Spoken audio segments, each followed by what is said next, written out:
The Minister of Territorial Administration in Cameroon, Paul Atanga Nji, has warned that any attempt to disrupt the electoral process to an end will be considered as a serious offense.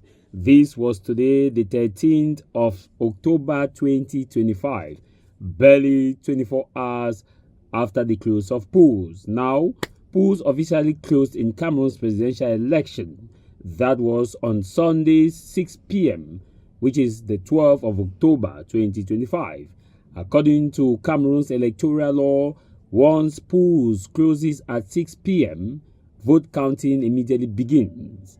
And when vote counting begins, the report of the result of the polling stations are made public instantly on the polling unit and polling stations for voters to immediately take pictures and be rest assured that their vote counts, and they will be transmitted through what is called a tallying sheet, in French better described as procès verbal, which is then transmitted to ELECAM and the final coalition. So Atanga Nji says candidates declaring themselves winners are disrupting the electoral process, and he has warned that the government will move in with full force to make sure that defaulters pay dearly, and this time, break time is over.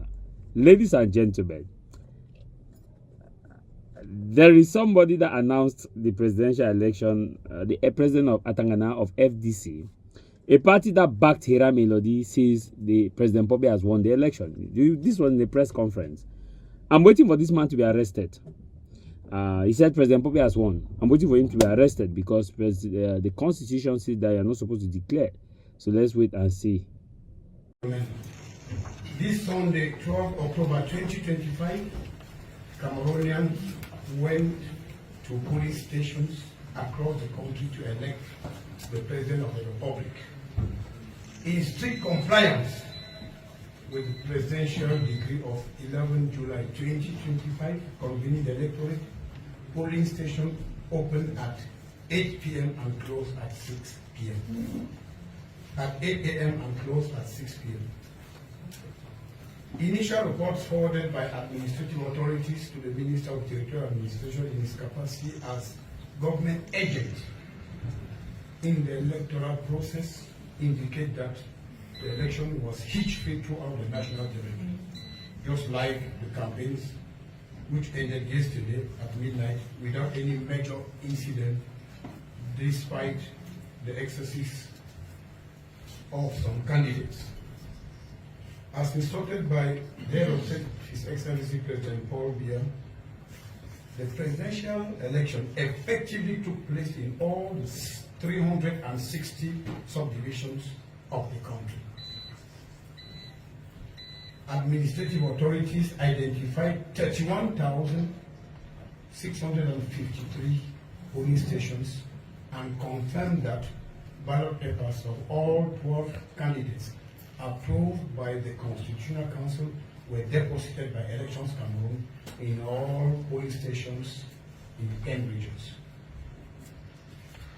They, however, noted a very low turnout of representatives of several candidates at polling stations nationwide.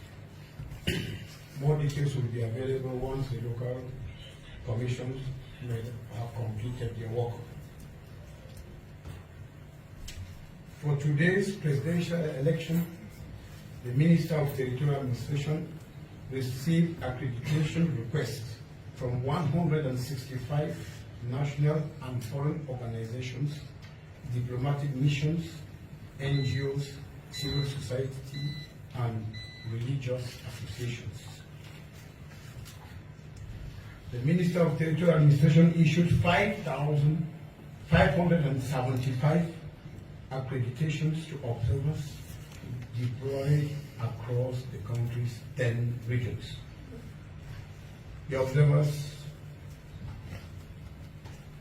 will do their work or must have done their work freely, but in compliance with the laws of the land.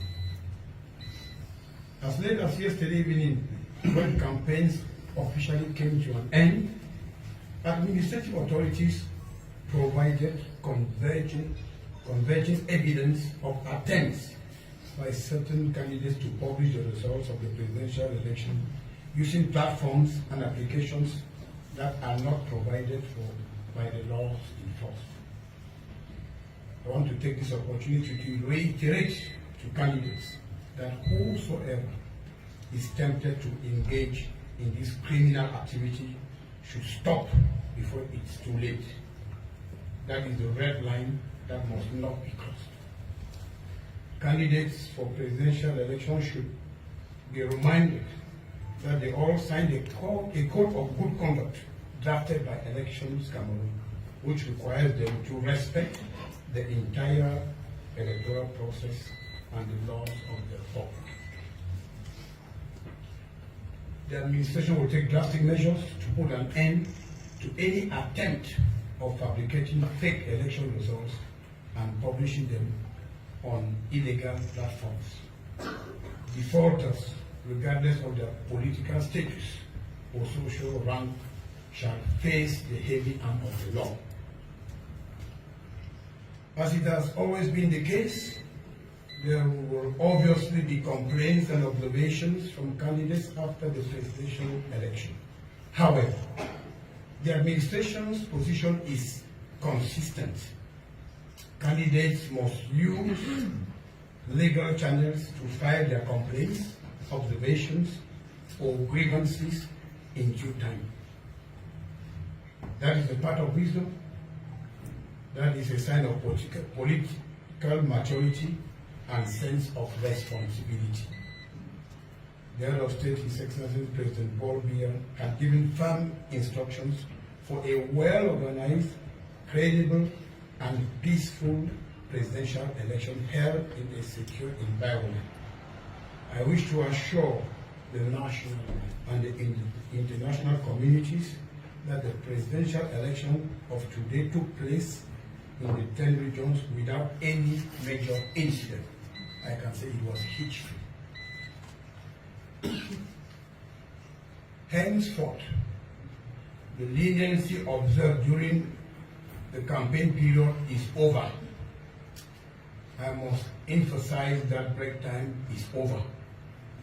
Only the vote counting bodies will continue with the process. These are the divisional and national vote counting commissions, which all have a well-defined working time frame. Subsequently, the Constitutional Council shall take over until the official proclamation of election results. No action out of this legal framework shall be tolerated. Vous êtes le futur de notre société. Vous êtes les leaders de demain. Vous êtes les innovateurs de la prochaine génération. Nous sommes là pour vous aider à réaliser vos rêves et atteindre vos objectifs. Bacheliers, devenez les architectes de votre avenir avec l'Institut universitaire du Golfe de Guinée de Douala. Since 1993, the University Institute of the Gulf of Guinea, it is 3 higher schools, ESG, ISTA, ISA,